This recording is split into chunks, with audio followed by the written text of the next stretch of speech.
I think so. All the possible ladies and gentlemen are rather long coming. So get cozy and snuggle up together. That's all. Between the legs.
We have arranged at great expense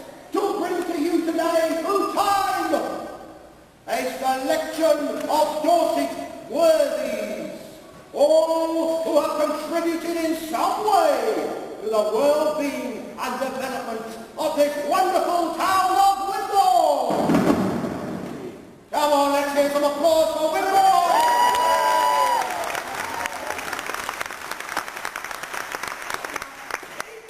Worthy comes bearing a gift for you all, as well as some well-chosen words. And when they finish, you must decide who will be the Wimbledon personality of the millennium. A statue will then be commissioned to stand in the heart of the town, at the threshold of the new, remembering the old, linking the past and the future. Right then, time to meet the contestants. Let's have a warm Wimbledon welcome, please, to, from the 9th, no, from the 8th century, founder of the Minster and the hot favourite to take the challenge, St. Cuthbert!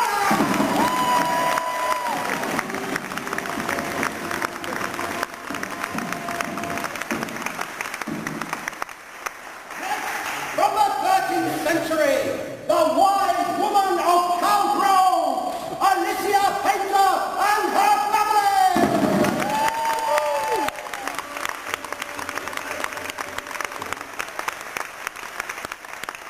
Ladies and gentlemen, I look forward to the 15th century. Please welcome Kingmaker and educator, Lady Margaret Beaufort!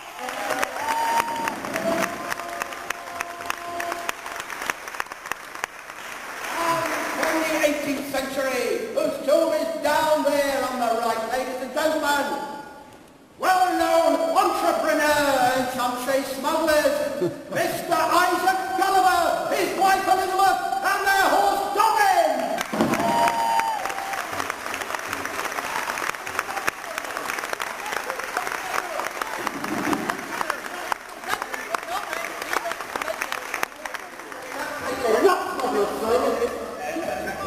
Next, from the 19th century and the 20th, representing the landed gentry, Mrs. Henrietta Banks of Kingston Lacey and her servant Alice!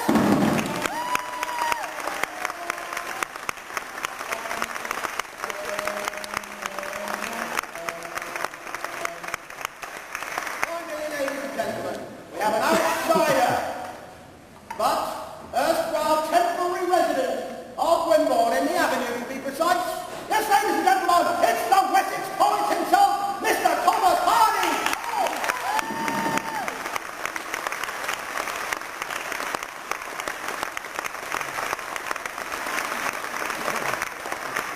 Those are the contenders today, on the 31st of December, for the title, ladies and gentlemen. Each will speak in turn and try to persuade you of their claim to fame.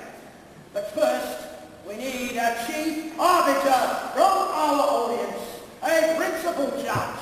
Come along now, let's have a volunteer to be the chief judge. I'm too young, madam, sorry. Come on, no? Goodness me. In that case, we'll have to choose ourselves. Now, let's see. I think we'll have...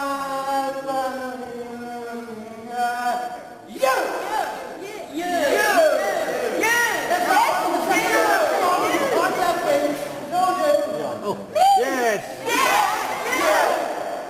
Step forward on the double. Come on. Quick, 1, 2, 1, 2, 1, 2, 1, 2. Then. Rank.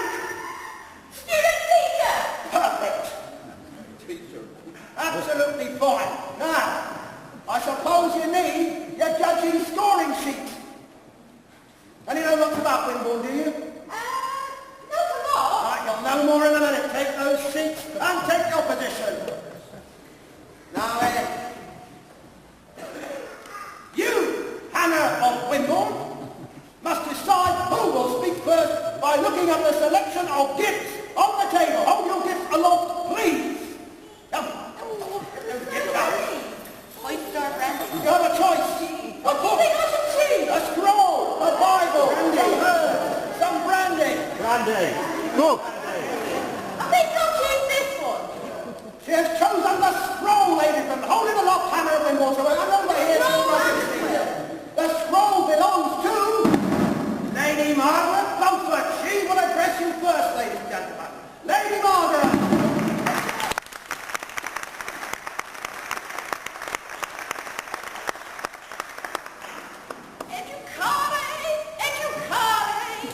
Sorry. What is that mean then, madam?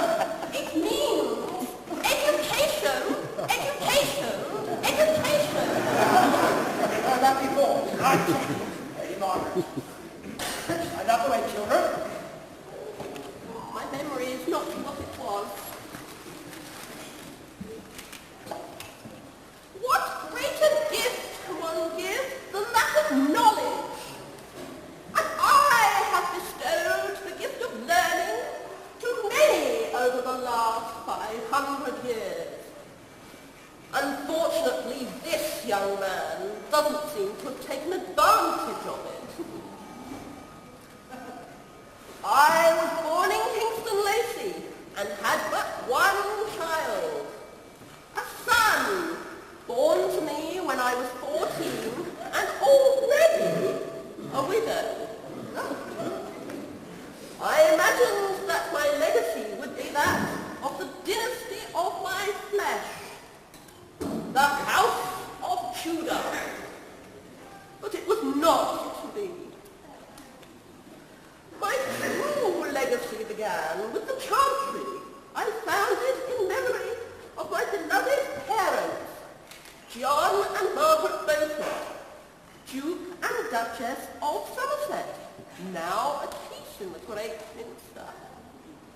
Having survived 4 of my husbands, I had no family to call on my fortune, and so devoted myself and my wealth to founding many places of learning. My bequests grew and evolved over the centuries, and there is one of local significance here in Wimborne. It was made even greater than I had anticipated when it was granted a royal charter by Queen Elizabeth I, my great-granddaughter, and sadly the last of my lovers. It even became known by her name, Queen Elizabeth School. I went there. My gift to education was the most lasting of my life, for I have learned that the flesh is weak and turns to dust, but a thought that's taught lives on. A thought that's taught lives on.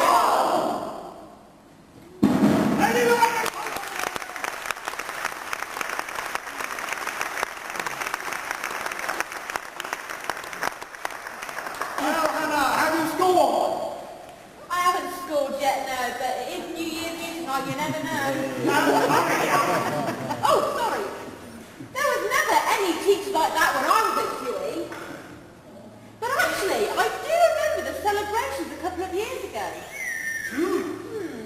I'm to choose the next gift. Hold up those gifts again, please. Let's see them all. That's it. The book, the keys, the Bible, the hearse. The hearse. The hearse it is, ladies and gentlemen. Alicia Pendover.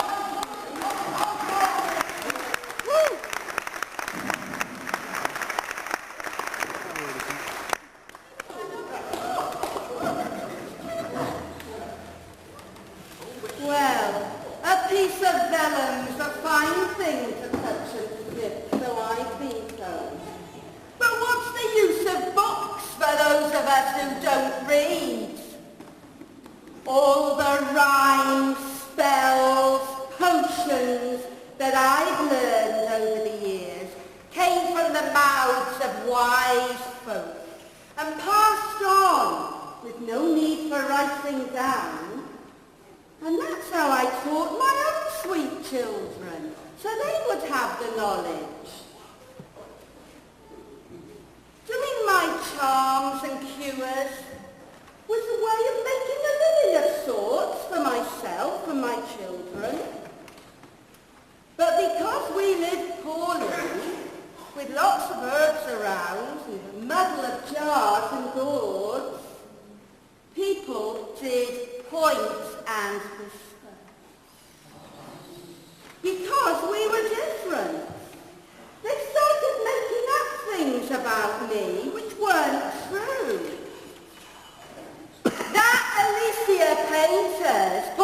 evil eye on Agnes Abbott's cows, said my neighbour. And his neighbour. Then his neighbour's neighbour.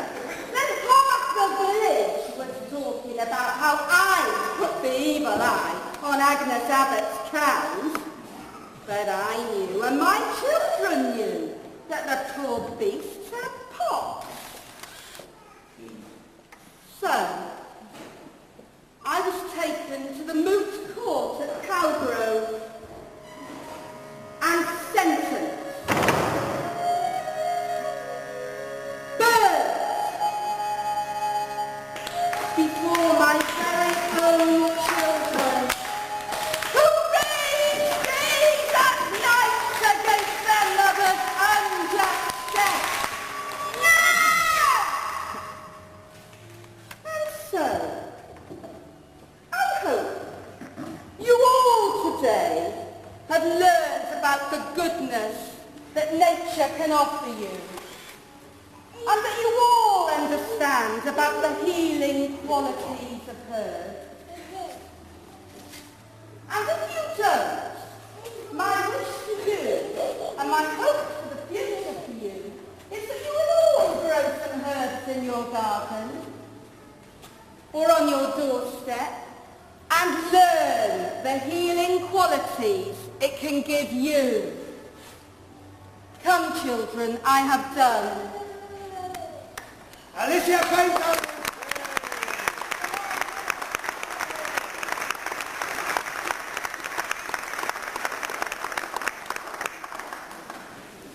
Anna? That's terrible. And that you've been burned in front of your children. And she was trying to heal people. Terrible. Are you ready for the next challenger? I think I'm excuse the first. Ah, fine, thank you. Mr. Thomas Hardy, Ireland, ladies and gentlemen.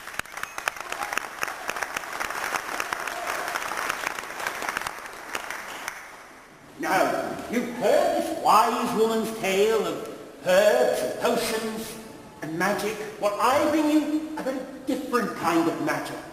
Magic drawn from the imagination, using words to create images in the mind. I recall one day, as I sat sketching the architecture of this fine Minster church, that the shades and shadows began to draw in around me, and out of those shades and shadows began to emerge characters from Wimborne's past. I left off my sketching, and I sat down, and I wrote this poem. Here, let me recite it to you. Wind up again.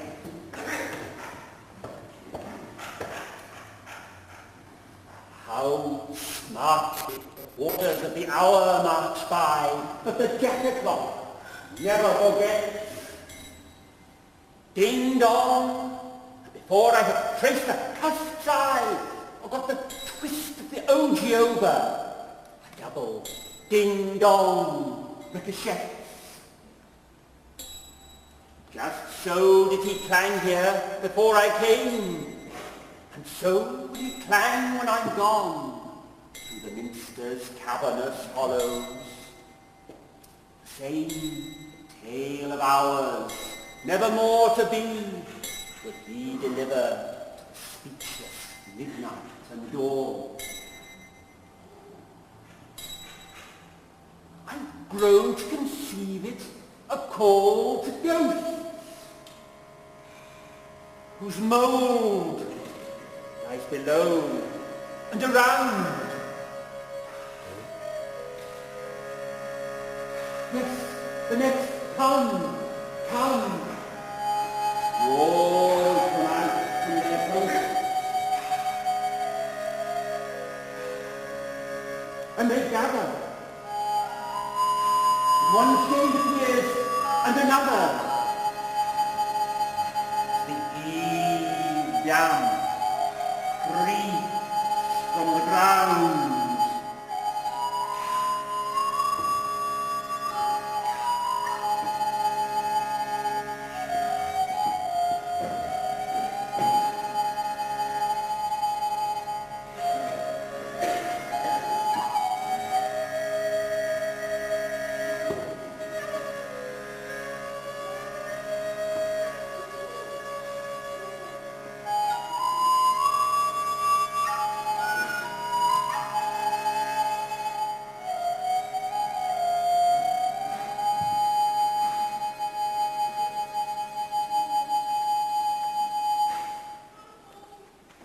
Thomas Hardy, ladies and gentlemen.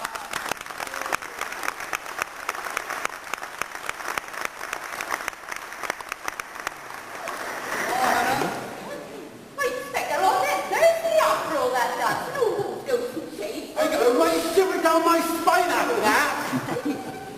Let's take the six eyes up, gentlemen, ladies and gentlemen. Come on, girls, let's go over there.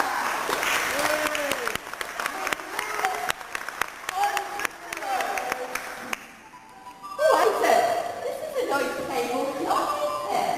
Oh, look at up there.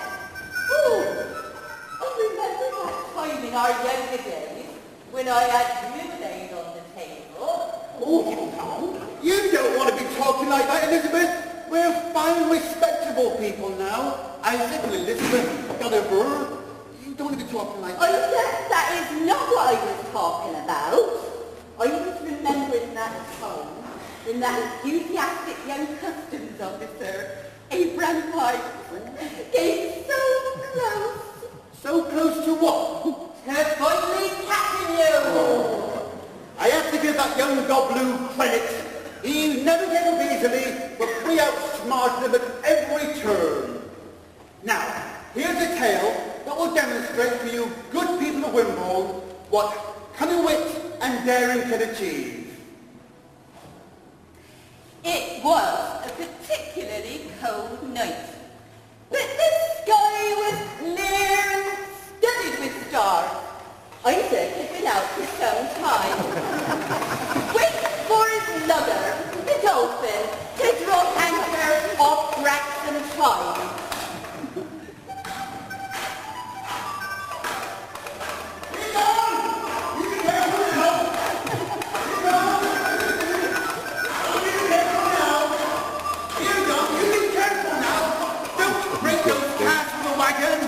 We don't want to spill any brandy tonight. Here, give me that card. Give me that card. And we'll head on home. I'll head on home tonight to Elizabeth. You take care now, and I'll see you at St. Andrew's Church in Kensington. I was galloping across gorse and heather, homeward bound for my beautiful wife Elizabeth. But as I approached the crossroads, I heard the sound of hoofs. And a sharp cry rang out. Stop in the race! Oh, come on, lads, quicker, quicker! The governor chased him over the ink, but Isaac gave him a good run for his money, and a ride home minutes before him. Here, a miss out from me. Listen, open the door. Open the door. Isaac, what are you doing with it? Don't just stand there, woman. Revenue men, come in. Open the trap door. Open the trap door. Get your master inside. Rescue men, come in. Yes, there's them. No, quick. And there was a banging on the door such as you've never heard. He was shouting, banging, and rounding the apple through our Kenton with his captain. Open the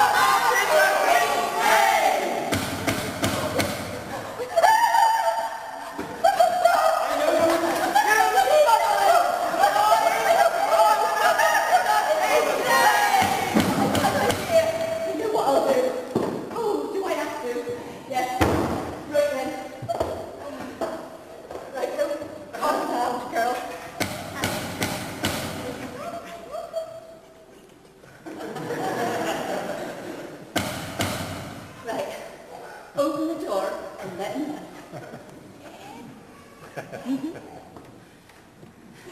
Why, sir, this is an unaccustomed pleasure to be receiving a distinguished-looking gentleman as yourself, I says to him. Oh, is he husband you've come to see, is it?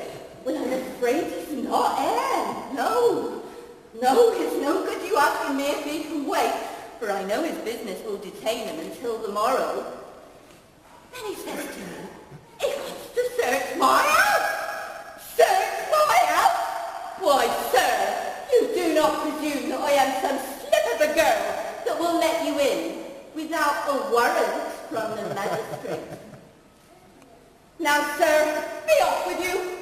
It is not seemly to be visiting married ladies at the Tsar without the master at the house present.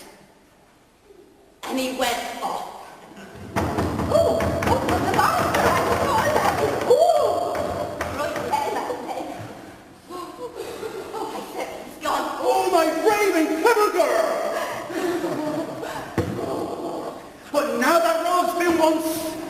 found him again, of that I'm sure. And the very next day, with his warrant collapsed in his hand, he was back again, banging on the door and shouting. Oh dear, now what are we going to do? But once again, my clever wit, Our clever wit. outsmarted him at every turn.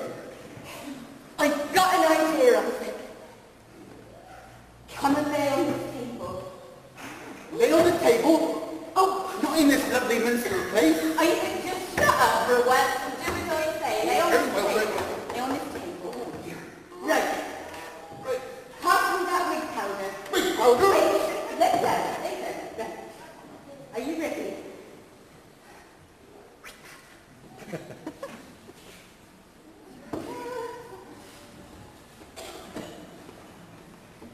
Right, now you're still as a corpse, my dear. Corpse? For that is what you are. We are mourning your sudden demise of the plague. Right, girl, open the door. Hang on.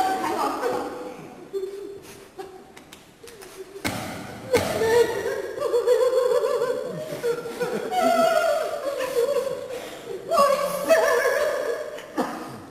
Little did I think when last we met that our next meeting would be such a sorrowful one. Yes, you may see my husband, but you'll not hear a word from him. Felled by the merciless hand of the plague. Come, sir, see for yourself. It's still cold, plague-ridden corpse. But do you know what? He wouldn't take one step further inside the house, and he left banging the door behind him. Oh, my little beauty! Come here! Oh. My burial took place with a coffin filled with stones, and I left Kinston for a few months just to let things settle down. We could tell you many more tales of near misses with these Philistines, but I tell you this, never once did we resort to this, and never once did our brave men resort to violence in pursuit of their trade. We continued our business, selling the local folk here fine wines, brandies, gins, silk, lace and tea, all at very reasonable prices. Very. So, Wimborne, we leave you this, Where's my bottle? Here it is. Bottle of brandy. and with it a gift of gentlemanly conduct, quick wit, and enterprise. Thank you.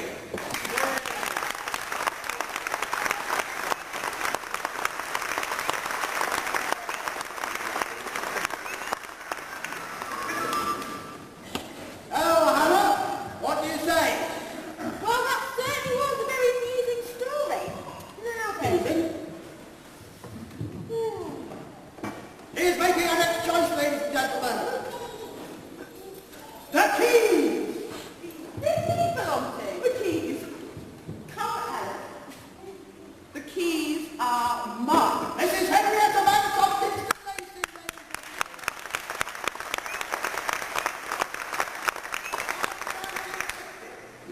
These keys represent duty. These are the keys to the estate of Kingston Lacey, built by my family.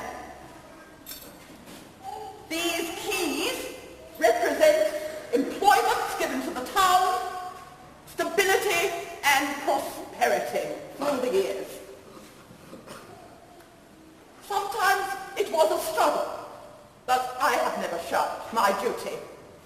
I was a widow for many years, with only my children, Ray, Daphne, and Viola. Oh dear, Miss Viola. Don't interrupt. Yes? Only my children, for comfort and company. But I carried out my husband's wishes and managed the estate diligently. When Ray, my beloved son, came of age, I was proud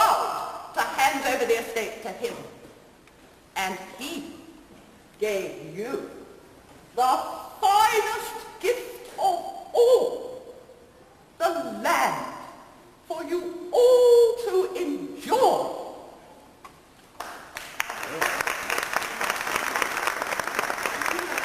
I haven't finished yet. A beautiful park to walk in with its gardens and bluebell woods and the church of St. Stephen's and the house of Kingston Lacy with its wonderful paintings by Rubens, Velasquez and Van Dyck. Wonderful treasures. The finest art collection in England. Wouldn't you agree, Mr. Hart? Quite so, madam. These keys represent duty. I never paid no duty. Remember this as you move into the new millennium. A sense of duty will serve you well.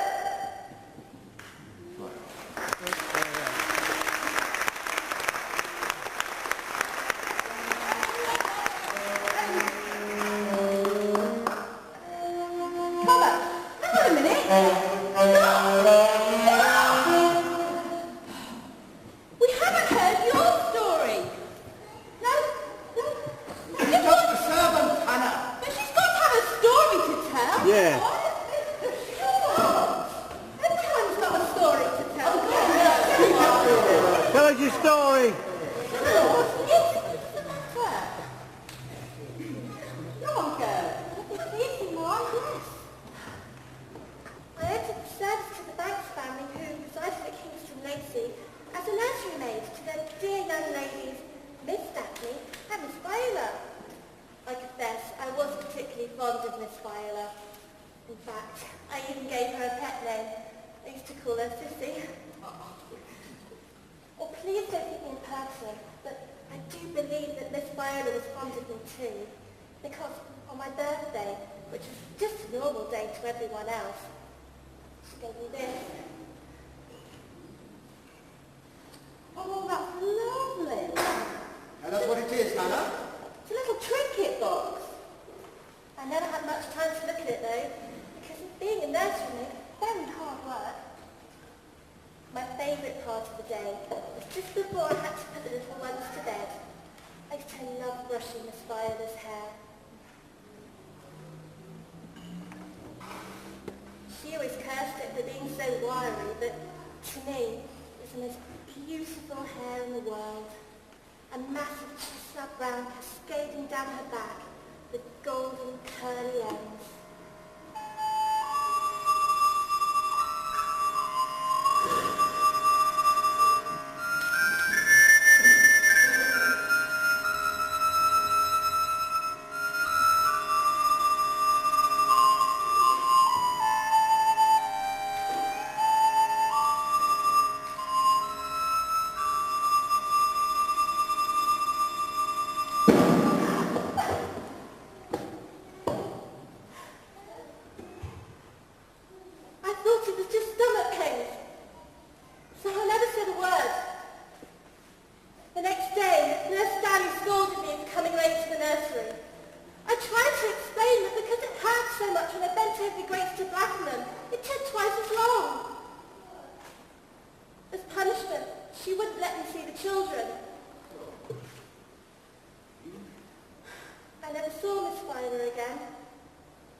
Take comfort, child, for the meek shall inherit the earth.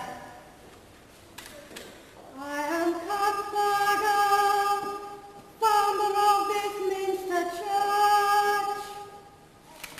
We have all spoken.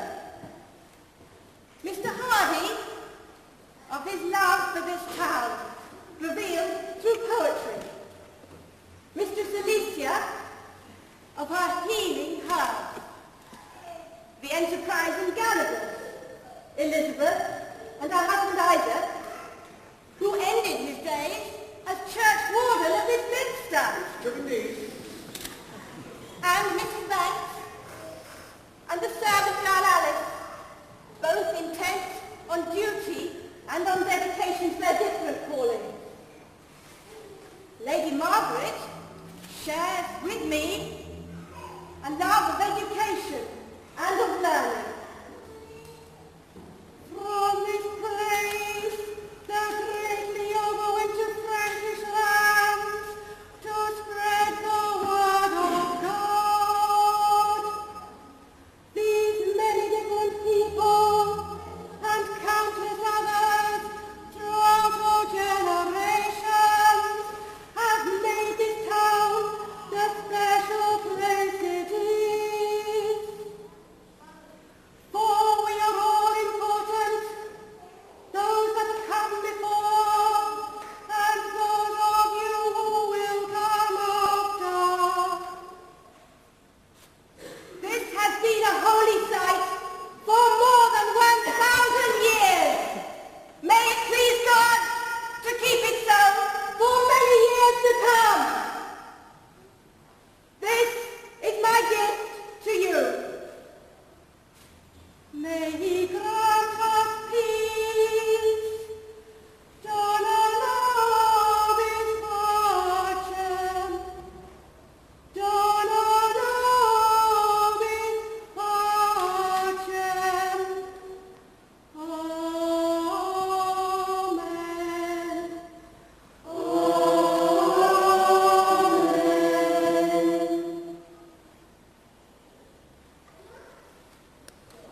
So, Hannah, you have indeed heard all the challenges. Now it is time for you to speak. You from the end of this 20th century, who face a new age. Time for you to decide whose gift should be chosen and carried across the divide. Whose statue will you choose to make, to stand on our green in years to come perhaps, to remind people of this last millennium? Remember, Hannah, the choice is yours. No. Which one should I choose? That was a brilliant. Because it was really funny, wasn't it? What should I choose? I don't have to hurry you, Hannah. Time waits for nobody. I know! I've got it! Music, please.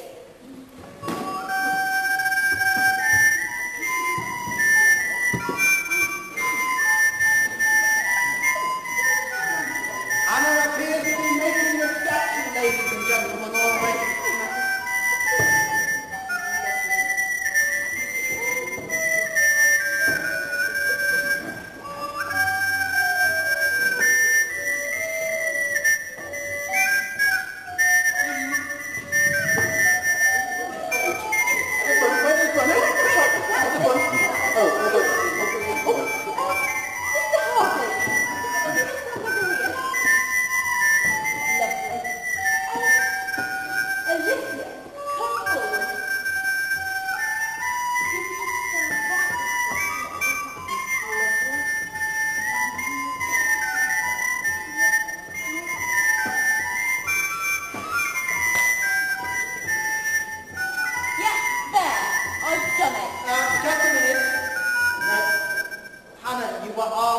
Choose one personality.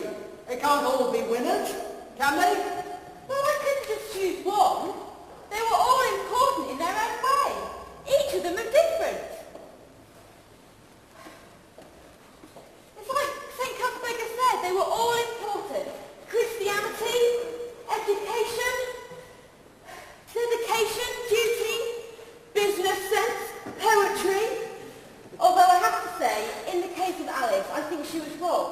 you shouldn't have to suffer in silence.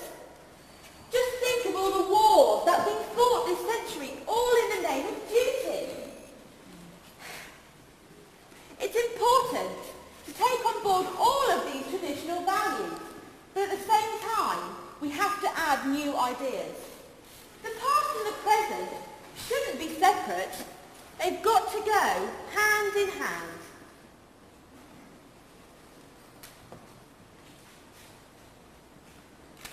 And so, good people of Wimborne, the Quarter Tax Challenge ends. It is time for the wassailing to begin. The words are in your programs, so please join in.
Quite the end of the celebrations.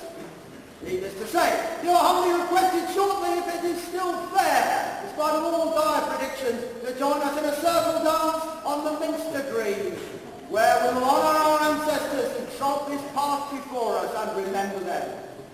But before that, I invite you to pause and think of your wishes for the coming millennium. What things that we have not covered would you wish to be remembered in the future? And you may write them with the men we will provide into your programme, and then give them to the character of your choice who most coincides with your wishes, or leave them on the special table at the front. While you are doing that, I believe the Gullivers have arranged for some apple pies and punch to be served in the rear of the Minster. Is that right, Mr. and Mrs. Gulliver? That's very right, sir. It's all duty free. So please, turn to someone next to you, discuss with them. Would you have chosen everybody? And what wishes you have? What hopes for yourself, for your families, for Wimborne, for Dorset, for England, for the world? And the musicians will play whilst you do that. Thank you, good people of Wimborne!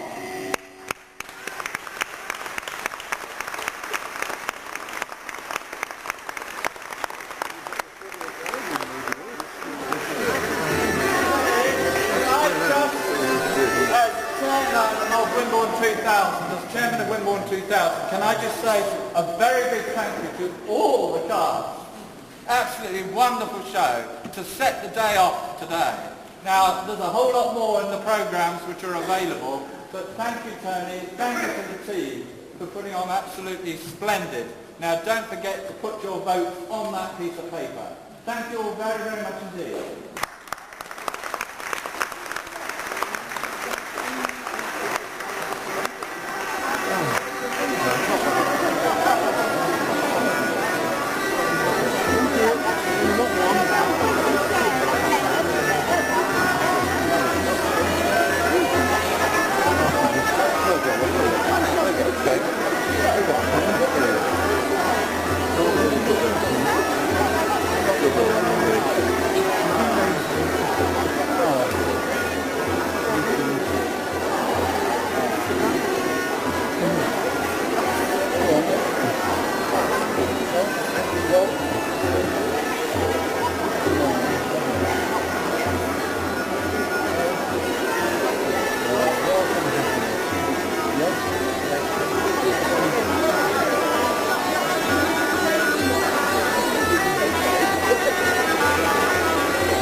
Person asking your age.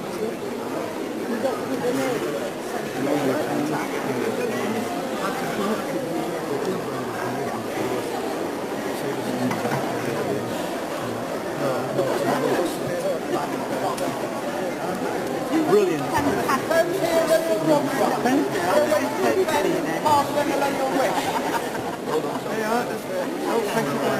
Tony? You didn't hear the word.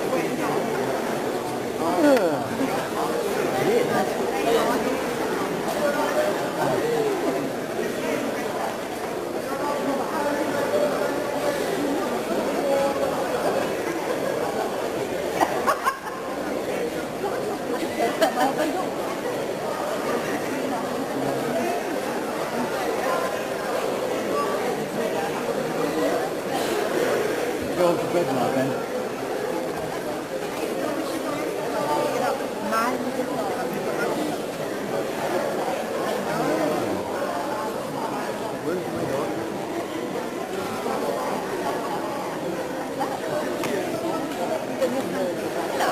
Well done. Enjoy it, Lynn. Good.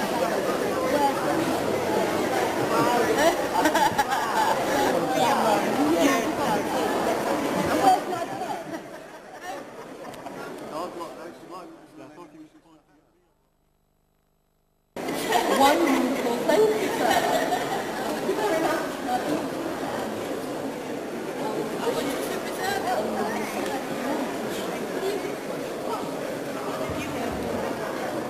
The one who is called Switch. No, I put down Could you sign?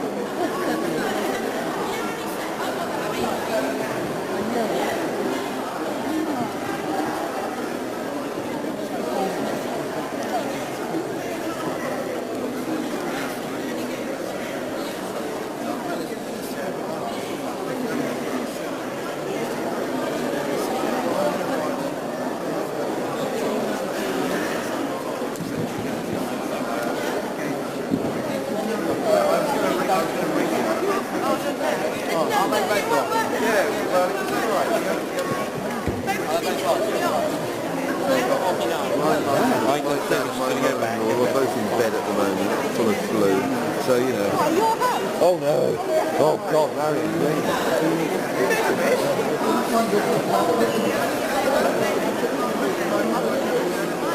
No punch. No, that seems to spring around 280 grams. That's all, we love Tony Holmes.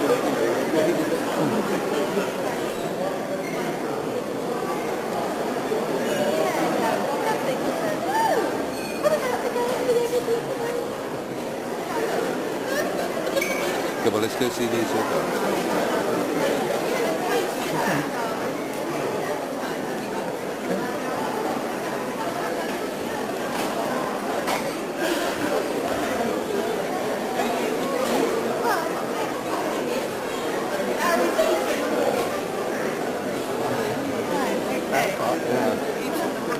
Oh, I see. I thought he was like a...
Sorry.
Okay, which way we go?